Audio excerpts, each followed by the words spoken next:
This is the Greg Bedard Patriots Podcast with Nick Cattles.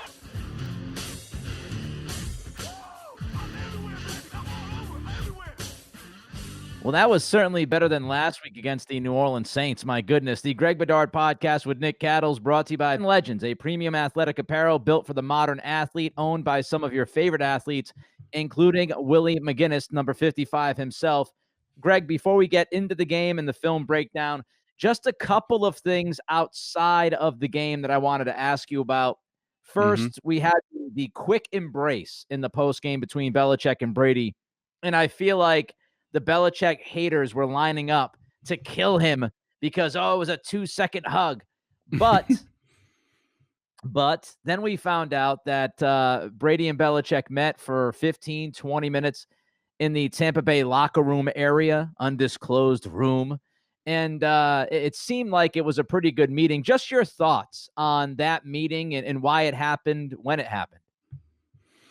Yeah, Nick, I don't know if I said it on here last week or I don't know. I did a bunch of interviews last week, so I'm not sure where I said it. But basically, I hit the double fecta with the. I thought that there would be a half hug embrace on the field, and I did mention that I thought there would be a behind the scenes meeting, possibly in the Buccaneers locker room. Now, I didn't have any inside information on that. It's just normally the way things go. So that's what I expected. I didn't expect anything huge on the field, just, good enough, love you, bro. See you later. And the locker room thing, it's not a big deal to me. I've seen Bill do that before, whether it's he's met with coaches, assistant coaches, other players. I've seen him do it before a handful of times.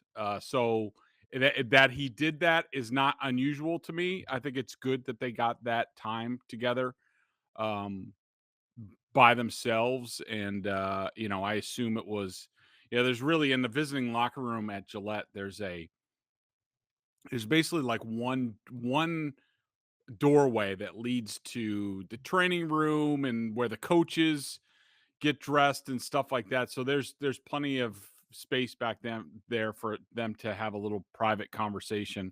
I bet it was held in the training room, since it seemed like it was pretty late in the night where most of the guys were gone and on the buses, and Brady he went straight from there to his press conference. So that things went down the way it did does not surprise me at all. I think that's par for the course. It's good that it happened, and I think it gives everybody sort of a clean departure from here, and everybody can move on. It gives them the closure. They finally had some person-to-person closure with what's happened over the past year plus. The second thing, quickly, there is this tit for tat happening between Belichick and Seth Wickersham. You talked about Seth last week. You are friends with Seth. You respect his work. You trust in his work. Belichick on Greg Hill yesterday said that he doesn't even think he's ever spoken to Wickersham. Wickersham quote tweeted that tweet that was sent out and said, "That's kind of strange. I've spoken to Bill, recorded on the record before," and he listed some of the things that he's actually spoken to Bill about, including Brady himself and the draft, etc. What do you make of this back and forth? Is it just Bill being Bill, just trying to swipe this off as an unnecessary distraction? And Wickersham has receipts, which obviously will make Bill look pretty bad. Yeah, I think that Bill's just trying to get rid of the story as cleanly as possible. He knows that a great majority of the people around here will just take him at his word and just you say, "Oh, it's Seth Wicker scam again." Like, what's he ever gotten right? And like, even though his 2018 piece was 100% right and basically foretold the end of Brady and Belichick together, let's just completely disregard that. But I 100% believe Seth Wickersham here. Bill talks to a lot of people. I'm willing to bet pretty heavily that Seth has talked to him multiple times over the years, on the record, off the record. Maybe Bill was saying that because he didn't talk to him for this book, which Seth says in the book, in the forward to the book, that Brady and Belichick specifically didn't talk to him. But and Bill certainly has his way to get his point of view across to authors, columnists, myself included. Should he need to get something out without him getting his fingerprints on it? I mean, let's all be mature about this and realize what's going on here. And yeah, Bill's just trying to get rid of the story. All right, let's get to the football game now. A fun game, a closer game than a lot of people expected it to be, including us. I think we both took Tampa laying the points. That was a mistake. Just first looking at the film, your overall big takeaway from what you've seen, looking at this team on Sunday night compared to what they looked like against the Saints, your big takeaway, Greg. I think they made progress. I thought leaving the stadium on Monday morning about 4 a.m., I thought that they had made more progress than, watching back the coach's film this morning. I want to temper that a little bit. So people know, I've watched the whole offensive all 22. I've watched about a quarter of the defense. The defense was better. They spun the dial against Brady. They executed. That was nice to see. Still some big miscues. I thought, offensively, look, Mac played well. I thought he played well overall. Not too many dynamic plays, but I think most of his plus plays for me were against pressure. And, that's really where I am with this team, Nick. The bottom line is they can't block anyone.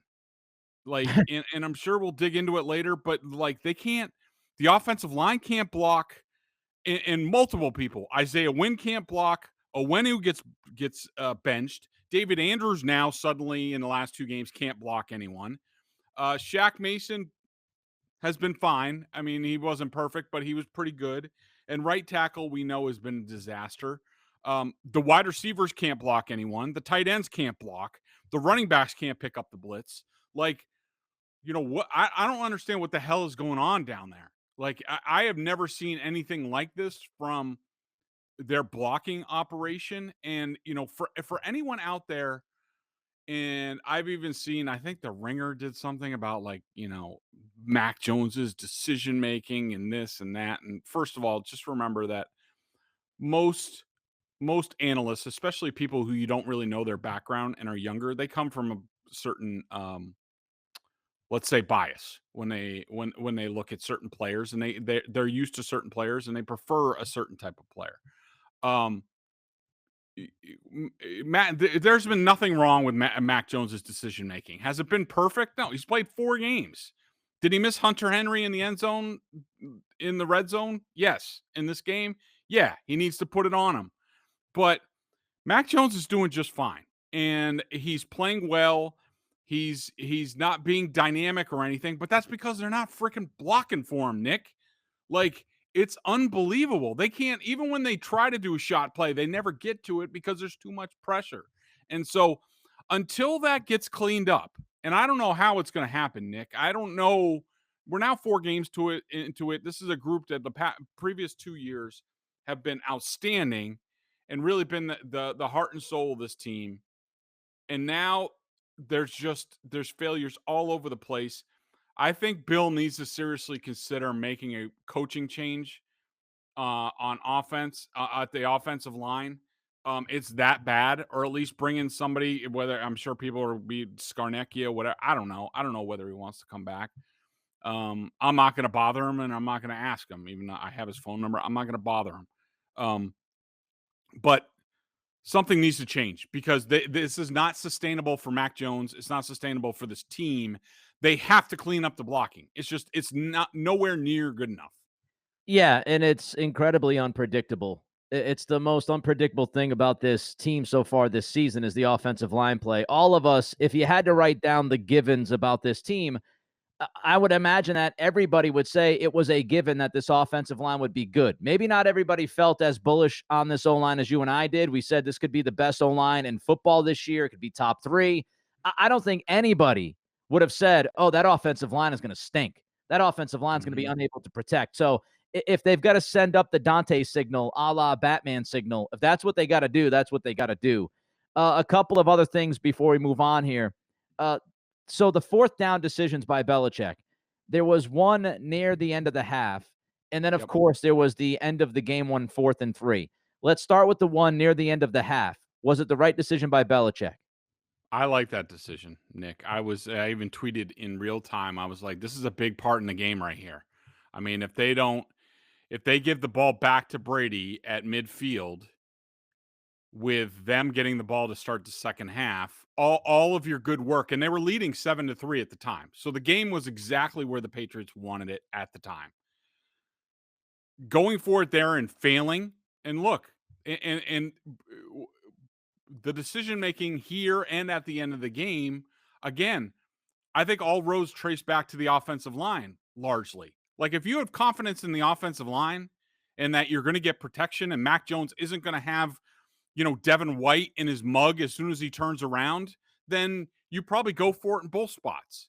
But that's just not where the Patriots are right now. And you can't just, that's why you can't look at stupid win probability charts.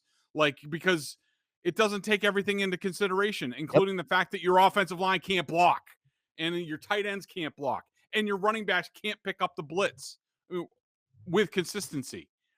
And so to me, I thought it was a 4-point decision by Belichick. I think he thought, all right, I punt the ball. Hopefully Jake Bailey doesn't kick a touchback like he's been doing. And we pin him back. And look, I don't love my defense, but 95 yards in this amount of time, yes, they have timeouts. I have confidence that we're not going to give up a huge play. We're going to make Brady go 10 plays, whatever, to kick a field goal, and we can hold them to a field goal with 95 yards. Turning the ball over at midfield with that amount of time, all of a sudden you invite a lot more in, and I think by going for it, you increase the chances dramatically that the Bucs pick up 14 points and suddenly take a 17-7 lead before you touch the ball again. If you punt the ball, the worst it's going to be is 13-7 with 10 points, a field goal and a touchdown. You're within a score. So it's a 2-score difference to me, that decision. So for me, punting the ball there was about, we have the game where we want it. Even the best case scenario for the Bucs, we're still going to be within a score. It's still going to be where we want the game. And let's keep plodding forward and keep going and keep making this game go as long as possible. Make it a wrestling match as long as possible. All right, so let's get to the 4th and 3 at the end of the game. I'll let you know quickly how I felt. I hated it. I hated the decision to kick the field goal at the end of the game. I hated it in real time. I hated it in the post game. I hated it more yesterday. I hate it even more right now on this Tuesday for many reasons. First of all, the third down play that you called before that fourth down decision was wide ass open. Jacoby Myers, Jones is going to put it on him, and if he does, Myers is going 20 yards. It gets batted down at the line of scrimmage. That play was wide open. You've got Mac cooking. I mean, he completed 18, 19 passes at one point consecutively. The Tampa Bay secondary stinks. So I look at this and I say, it's pouring rain out. It's a 56-yard field goal, which is obviously no gimme. And on top of all of that, if you make that field goal, Greg, Tom Brady will have about 55 seconds and 2 timeouts. All he's got to do is get into field goal range. I just saw on Sunday night last week, Aaron Rodgers with 37 seconds and no timeouts win the game with a field goal with Mason Crosby. So even if you make that field goal, I still think Brady beats you at the end of the game. So it's Mac Jones versus Nick Folk. 56-yard field goal versus 3 yards. The way Mac's been playing, even with the offensive line, I'm taking the risk. I'm going with the rookie. I'm saying I'm putting this in the quarterback's hands, who's been fantastic in this second half, aside from the awful red zone decision where he almost threw a pick. But, this is the moment. Let's go for the throat. You don't kick a field goal against Tom Brady. You go for the throat. You agree with me on the 4th and 3 at the end of the game. Why? 100%. Multiple reasons, some of which you've laid out. Number one, Tom Brady's on the other sideline. I don't want to hear anything from Belichick truthers about like, well, yeah, he hit it off the uprights. I mean, it was like 6 inches from a win. Like, it doesn't matter. Even if you make the kick there, Brady is coming back and beating your ass. Yep. Everybody knows it. It's what he's done for years, Nick. Like, it's not like there was 20 seconds left in the game or 10 seconds or, that's it. So that's number one. Brady's on the other sideline with 2 timeouts. Number 2, it's Nick Folk. He's like 80 and he has a bad leg. He's been battling an injury all year. You've never trusted him. I'm sure if I had the time to go back and look through all the game books, I'm sure there have been plenty of 50-plus field goals that Bill Belichick has passed up because it's Nick Folk. Okay? His consecutive kick streaks, none of them were over 50. His longest kick as a Patriot is 51 yards, and that was desperation to win the Jets game, I think. The last time he made a 56-yarder in a game was 2010. That was 11 years ago. And it's raining. It's pouring. Like, what are we doing here? Nick Folk is snoring. Yes. I had a old man So jump that's out. number 2. Number 3, Belichick's reasoning that 2-9 on third down, like his reasonings is complete BS. The Patriots didn't have many third downs the whole day. They stayed out of third downs. Probably, I didn't realize it until I went back and looked at the game book. But do you know how many third downs they had in the second half? 2. They only went to third down twice, and one was 3rd and 9, which they failed, and one was 3rd and 12. Not the same situation. In the first half, they had 3rd and 17, didn't pick it up. But guess what, Nick? On their touchdown drive to Hunter Henry, picked up 3rd and 4, 3rd and 5 on a DPI, 3rd and 3, which is apples to apples to the situation that they were in. And 3rd or 4th, I forget the number of reasons I've had, is I completely agree with you. His team had battled their asses off to that point. Like, Yep. Reward the guys. Yep. Like, go for it. Be like, you guys have done exactly what I've wanted to. We've stayed within. All we wanted was a shot at the end of the game. Here's our shot, and we are taking it because we're 1-2, and we can't really. 1-3 is not good for us. It's not a death sentence, but it's not good for us. So we're going for it. And if I'm going down, I'm going down swinging. I mean, I just didn't understand it. I think it's. Nick, I think this reasoning that's out there, including from my boys Felger and Maz, which I will go after them about today, Bill didn't want Mac Jones to deal with the loss, that it was going to be on him. Oh I mean, God. Come on. Who are we kidding here? Like, these are the same people, mind you, that told you all offseason, there's no way Bill is going to start Mac Jones in the Tom Brady game. They don't want to hurt his feelings. They caught Cam Newton. He started this game. Bill doesn't care about any of that stuff. To me, Nick, I thought this decision was about a couple things. I thought it was, number one, Bill had little faith in his offense that they could actually offense and defense, that the offense could execute properly in a big spot against the speed of Tampa when they were going to come with an all-out blitz or something like that, which I'm sure Josh McDaniels had something good cooked up for. This is what you do. You game plan for this type of situation. And he probably had no faith that his defense was going to stop Tom Brady. They didn't stop Tua. They didn't stop Jameis in the same spot. They sure as ain't stopping Tom Brady. And I think that Belichick, by making this decision, I think he wanted to save face of Brady getting the ball back in any situation, if they made the field goal, that Brady comes down and wins the game in a walk-off against them on his home field. I think that he wanted to avoid all of that. And so Nick Folk, 56 yards, BS. Oh, he made it in warm-ups. We haven't made third down with his BS reasonings to it. To all of that adds up to Bill doesn't really need to take responsibility and can't really lose in the situation. Hated it. Just every once in a while, you got to show your cojones. This is the head coach who went for it on 4th and 2 years ago against Peyton Manning. Yep. And everybody was like, oh my God, what's he doing? And, if you look back at that decision, which I roasted at the time, but you go back, he was ahead of his time. He was, what did LA do last night for anybody that watched that game? Brandon Staley has defined his football team. I'm not saying that Staley is a better coach than Belichick or anything, because some people will take that from this because it's 2021. Right.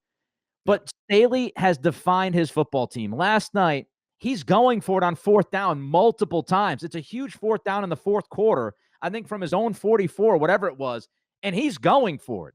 And he's got the lead, and he's going for it because he is looking at his guys saying, this is the personality of this football team. This is what we are doing. If we can step on the throat, if we have a chance, that's what we're going to do.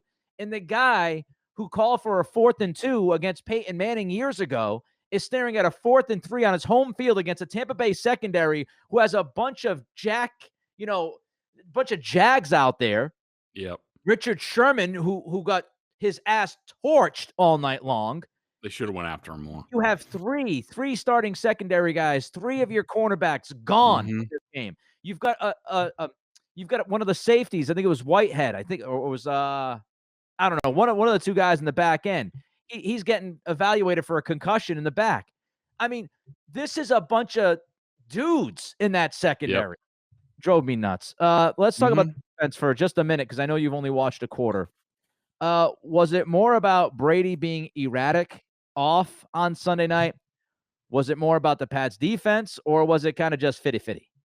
Yeah, I thought it was equal parts both. I thought they had a good plan. They really spun the dial. It's nothing, that we haven't seen from the Patriots in big spots. They didn't reinvent the wheel.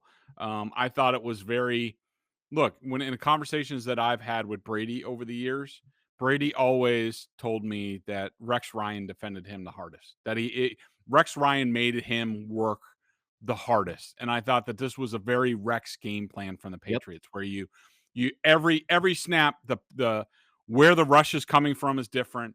Every snap, the coverage is different. You're doubling a different guy every time. You just don't let the quarterback get comfortable, and it makes them, it's so mentally tiring that you're like, all right, well, pre-snap, I think this, and then post-snap, it's, and what they do last snap, and it's exhausting. And then Brady said basically the same thing to Peter King after the game, where he's like, I'm so tired. Like, they made Brady work. Now, in the early going from I've watched, Brady's missed some throws. I mean, especially in some big spots. Like, sometimes it's funny, Nick, sometimes he was in complete control, and deciphered well, and I thought that his receiver sort of let him down. I will say the Bucs are they're not a very clean operation in the passing game. Like, you can't, I don't think Brady, and it was obvious during the game, the only guy Brady really trusts in the passing game is Antonio Brown.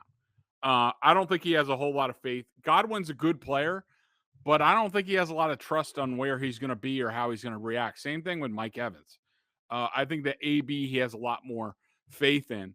But I thought Brady was just off on a lot of already. I have him down for 3 just bad throws. A couple to Cameron Brate. Not having Gronk out there really affected him. Just took another guy away that he trusts, Giovanni Bernard.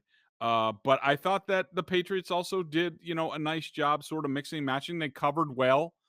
And so I thought that was a good first step. I will say I thought it was best for Brady when they took control of this game, where Brady was just like what they didn't used to do against the Jets. The Patriots used to just kept throwing and throwing against the Jets, against these light fronts. And I used to get on them all the time about, like, you need to be able to run in these situations. Yep. Well, in the second half, basically Brady was like, especially that touchdown drive, Brady was just like, we're going to run every down. And I thought that gave them control. And I thought that was a mature decision and sort of, movement in the game for Brady and the Bucs. I agree with you. I tweeted at halftime at Nick C Radio. If you want to follow me, everybody follows Bedard at Nick C Radio. I tweeted at halftime, the Bucs need to run the football a lot more. Yep. Patriots should never run the football again. That's kind of how the simple breakdown of that game. Like, the Patriots should not run the ball one more time in the second half. I don't care. Throw it 40. I don't care. And I thought that the Bucs, it was surprising to me because you and I talked about this last week. We thought the Patriots would play a lot of coverage against Brady. They were not going to allow him to throw for 500 yards. And we both thought that Leonard Fournette would have a big game. Hopefully, many of you bet the over on his rushing yards because it was still pretty low going into the game. But, when you look at it, first half, too reliant on Brady in the passing game. And then in the second half, when they did go to the run, their offense was much better. Let's tell you about Legends before we get to 3 Up, 3 Down. Legends is a premium athletic apparel company, and we're talking about this is built for the modern athlete, owned by some of your favorite athletes, including Willie McGinnis and many, many others. I think Steve Nash is another name that's on there. This stuff is top of the line. Look, Willie McGinnis, we know his career. Great NFL player. He's not going to get mixed up with something mediocre. He's not giving you anything average. He's giving you top of the line. Legends is top of the line stuff. Legends.com. You can use the code PATS20 to save 20% on your first order. Again, that offer ends on October 10th. So it's legends.com, PATS20, save 20% on your first order.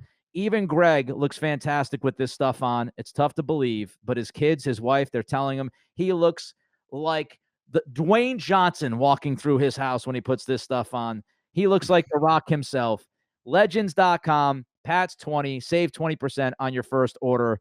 And you can thank Willie McGinnis for this outstanding apparel. 3 Up, 3 Down, Greg. Let's start with 3 Up, my man. Who do you got? Okay. Let's just stick with the offense for now because I don't want to speak out of my rear end. Right now, but I'm going to go Mac Jones. I thought he, overall, I didn't think he was perfect in this game. I did have him for 3 minus decisions all in the second half, including, on that near interception to Johnny Smith. Hunter Henry was open. He needed to put it on him. I know he probably saw Richard Sherman lurking, but he's got to put it on Hunter Henry. Just put it on him. And even a little bit back shoulder. We've seen him make that. I've seen him make that throw in practice 100 times, and it needed to be there. And I know Ndamukong Suh being in your face, like as soon as you turn around, is not ideal, but he needs to make that throw. That should have been a touchdown. It should have been an extra 4 points for the Patriots, and it was nearly disastrous. There was a check down to Damian Harris where he had a couple guys, I think Aguilar and Jacoby Myers deep down the field, and there was another decision I didn't like, but I don't know why I did that. So, number 1 was Mac Jones. Yeah, I mean, I've got Mac Jones. He was really, really good. Give me your next up. It's slim pickings. And I guess I'll say Jacoby Myers, but I didn't love. He should have had a fumble. They got lucky on that. He had a tough time run blocking, and I also had him for a drop. That he sort of turtled a little bit. I thought he should have caught that ball. But number 2 was Jacoby Myers for me. I'm gonna go defense. I thought Matthew Judon was a machine. The guy's been good all year, and I thought he was terrific. One more. Do you have one more? Again, slim pickings. Yeah, I guess I'll go with the best of the worst on the offensive line, and that was Shaq Mason. I only had him for 1.5 knockdowns. That's actually really good for that unit. But I thought that Shaq was the best on the team. I'm just looking quickly over Pro Football Focus's grade. They didn't have anybody on offense with higher than a 67. Which is I don't know if I've ever seen that before. And on defense, just to quickly, what I said after the game as far as my 3 up and 3 down off the game, I'm just looking for it real quick, and it was, let's see, I had Duggar and Judon, and by the way, can we say well, we'll get to the 3 down in a second. Let's get to the 3 down right now. You can start it. Isaiah Wynn. He's awful. I don't know what's going on with him. I mean, he just got absolutely trucked early in this game. Like an embarrassing ass over tea. A rookie. Yeah. Joe Tryon's a rookie. Yeah, Tryon just dismissed him. I mean, that is I tweeted, I don't know what happened to Isaiah Wynn, but so far this season, he has absolutely royally sucked. And I don't know what's going on. Absolutely. You have a second Second down? down for me.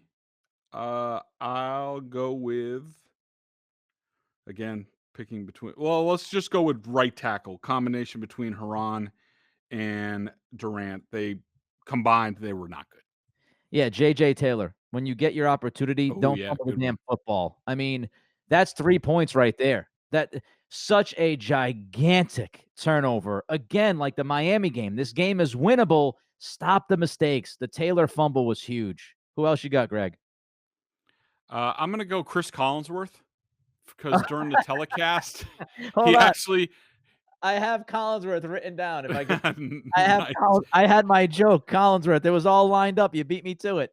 Go ahead, take it away. Oh, no, you got it. You started it. Go. I was just gonna say.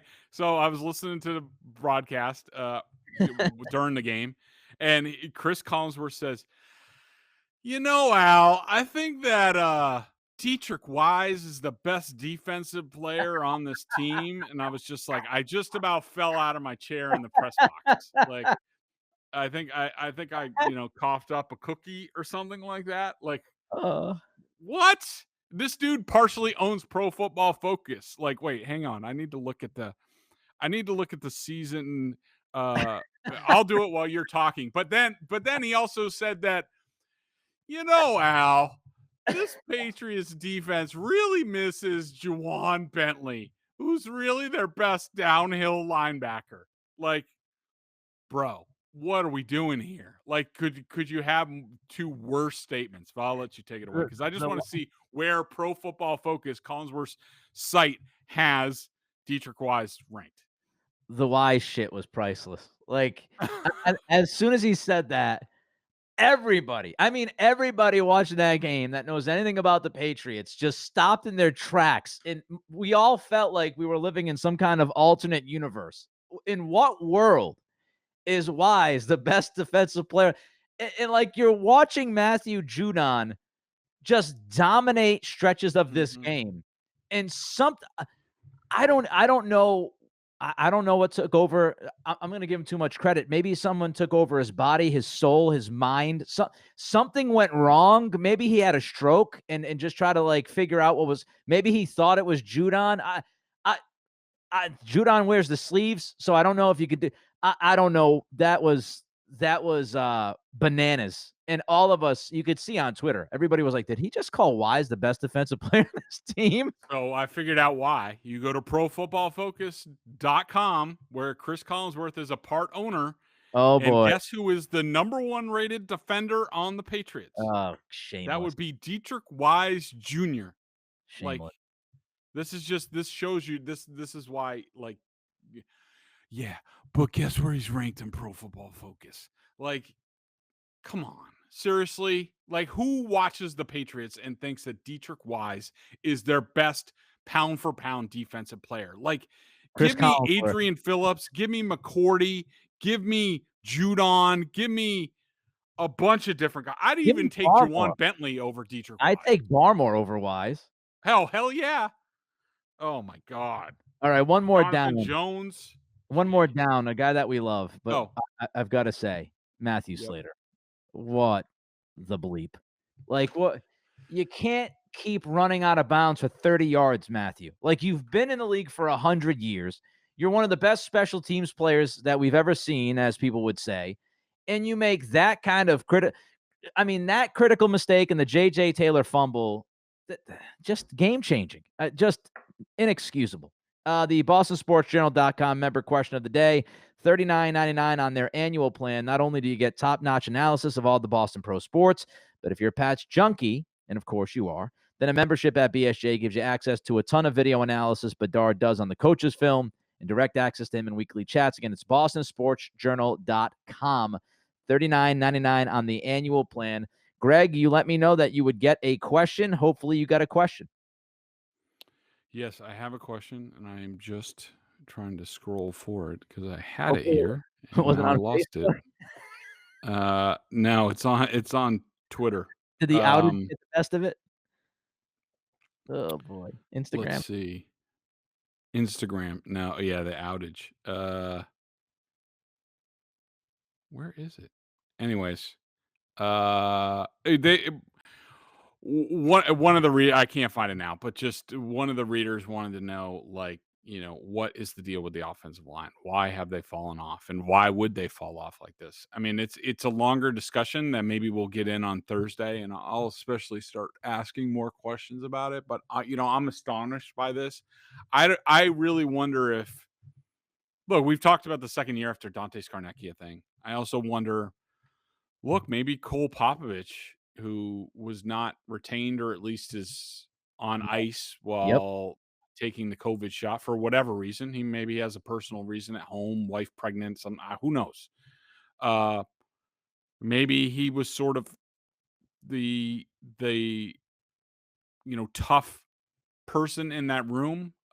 Maybe he got on guys' asses a little bit more. Maybe he was the bad cop to Priscilla's good cop, and it worked well last year. Whatever it is not working. And Billy Yates is now sort of the assistant offensive line coach.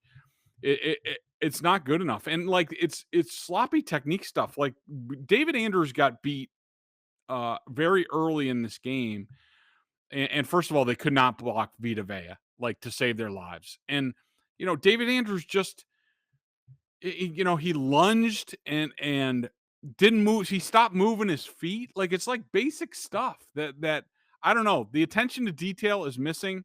I think if this doesn't get cleaned up soon, like this Sunday, I think the Patriots have to make a coaching move somehow. It doesn't have to be Dante. It could be anybody else. Somebody who has a proven track record of getting guys and being hard asses and get them going, because it's not sharp. It's not sharp at all. And it's not just the offensive line. It's a bunch of different positions, and they're just still in flux. This was a baby step for the offense. It was a bigger step for the defense, but it needs to be a whole lot better. The O-line's been a disaster. Hopefully this podcast was not a disaster and you enjoyed it. It is the Greg Bedard Podcast, Patriots Podcast. He's Greg. I'm Nick. We'll talk to you next time about the Houston Texans, I guess. We'll be back later this week. Everybody be good for the next couple days. We'll talk to you then.